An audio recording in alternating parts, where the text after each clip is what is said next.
नमस्कार मित्रांनो, जय महाराष्ट्र। राज्याच्या राजकारणातून एक अत्यंत महत्त्वाची आणि आनंदाची मोठी बातमी समोर आली आहे। उद्धव ठाकरेंसोबत हजारो शिलेदारांची आज लाभली भक्कम साथ। बातमी जाणून घेण्यापूर्वी तुम्ही आपल्या चॅनलवर नवीन असाल तर आत्ताच व्हिडिओला लाईक, शेअर व सबस्क्राईब करायला विसरू नका, जेणेकरून अशाच महत्त्वपूर्ण बातम्या तुमच्यापर्यंत सर्वात आधी पोहोचतील। आगामी स्थानिक स्वराज्य संस्थांच्या निवडणुकींपूर्वी राज्यातील राजकारणात अनेक घडामोडी घडत आहेत। महायुतीत आणि महाविकास आघाडीमधील सर्वच पक्षांमध्ये इनकमिंग आणि आउटगोईंग सुरू आहे। अशामध्ये आज मुंबईत शिवसेना ठाकरे गटाची ताकद दुप्पट वाढली आहे। IPI दीपक निकाळजे गटाचा नेता एल्गार कामगार संघटनेच्या अध्यक्षांसह कार्यकर्त्यांनी मशाल हाती घेतली।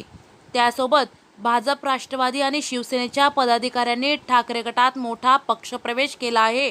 शिवसेना ठाकरे गटाचे पक्षप्रमुख उद्धव ठाकरे यांच्या उपस्थितीमध्ये मातोश्री या निवासस्थानी आज अनेक पदाधिकारी आणि शेकडो कार्यकर्त्यांनी मशाल हाती घेतली।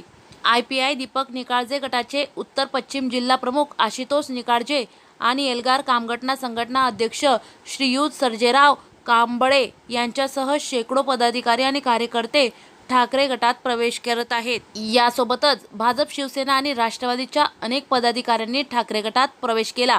उद्धव ठाकरे यांनी या सर्वांचे ठाकरे गटात स्वागत केले। या सर्वांच्या हातामध्ये उद्धव ठाकरे यांनी शिवबंधन बांधले। आगामी निवडणुकीत ठाकरे गटाला जिंकून आणण्यासाठी आम्ही जोर लावू, असे आश्वासन या सर्वांनी दिले आहे। उद्धव ठाकरे यांनी यावेळी महायुतीवर जोरदार टीका केली। ते म्हणाले, मला जे बोलायचे होते ते भर पावसात मी शिवाजी पार्कमध्ये बोललो आहे, तेच बोलत बोलत पुढे जाणार आहे। आज ज्या उत्साहाने आणि प्रेरणेने तुम्ही शिवसेनेत आला आहात, तुमचे स्वागत। पुढचा कार्यक्रम हाच आहे की देशभक्ती आणि खरे हिंदुत्व काय आहे हे आपल्याला सर्वांना समजून सांगण्याची गरज आहे।